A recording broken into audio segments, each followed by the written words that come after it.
कि आम के गाछी में गे मैया आम के गाछी में कि हमर टूट गेल कान के बाली आम के गाछी में गे हमर गिर गेल कान के बाली आम के गाछी में। अच्छा सबको याद है गाना ना? हमको गाने से पहले ये लोग गा रहे हैं। आइएगा म्यूजिक से।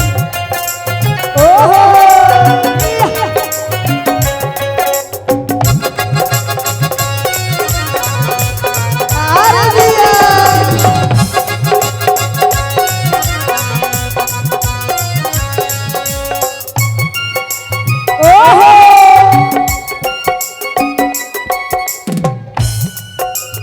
हम के गाछी में ये मैया आम के गाछी में आम के गाछी में ये मैया आम के गाछी में हमर गिर गेल कान के बाली आम के गाछी में हमर टूट गेल कान के बाली आम के गाछी में। आम के गाछी में गे मैया आम के गाछी में आम के गाछी में गे मैया आम के गाछी में हमर टूट गेल कान के बाली आम के गाछी में हमर गिर गेल कान के बाली आम के गाछी में। ओहो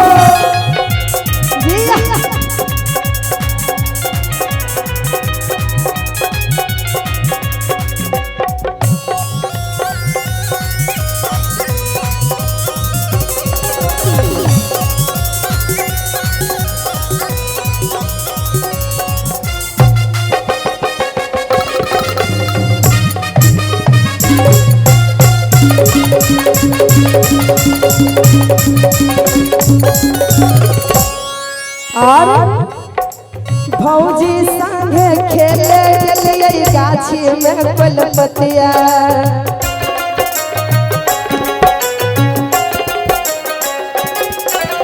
भौजी संगे खेले गेलिए गाछी में डोलपतिया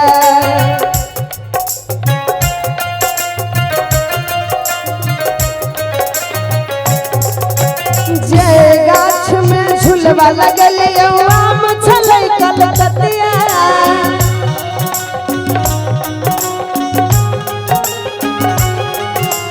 जे गाछ में झूला लगल आम छलै कलकतिया ओहि में फंस गेल कान के बाली आम के गाछी में ओहि में गिर गेल कान के बाली आम के गाछी में। आम के गाछी में ये मैया आम के गाछी में आम के गाछी में ये मैया आम के गाछी में कि हमर गिर गेल कान के बाली आम के गाछी में हमर टूट गेल कान के बाली आम के गाछी में। ओहो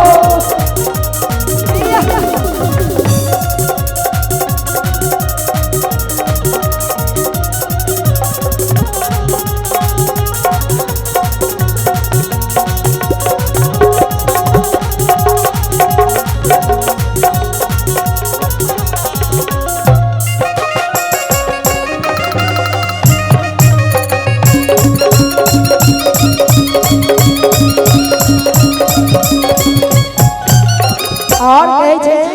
एहो माई हमर बात कहै छै भौजी दै छै गाली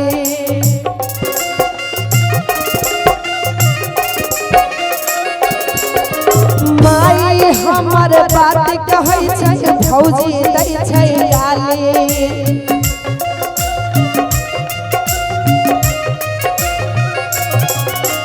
गाँव समाज के लोग कहै छै छौनी छै खेलारी गाँव समाज के लोग कहै छै छौनी छै खेलारी केकरो देले होतै बाली में के करो देले होतै बाली आम के गाछी में आम के गाछी में ये मैया आम के गाछी में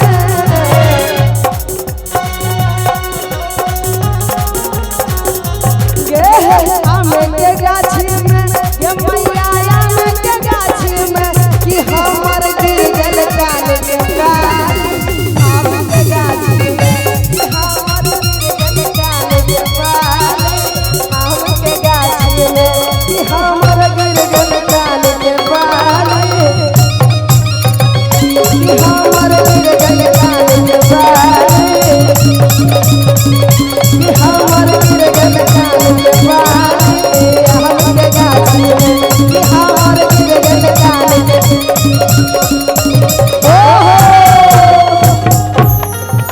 जोरदार ताली बजने चाहिए हमारे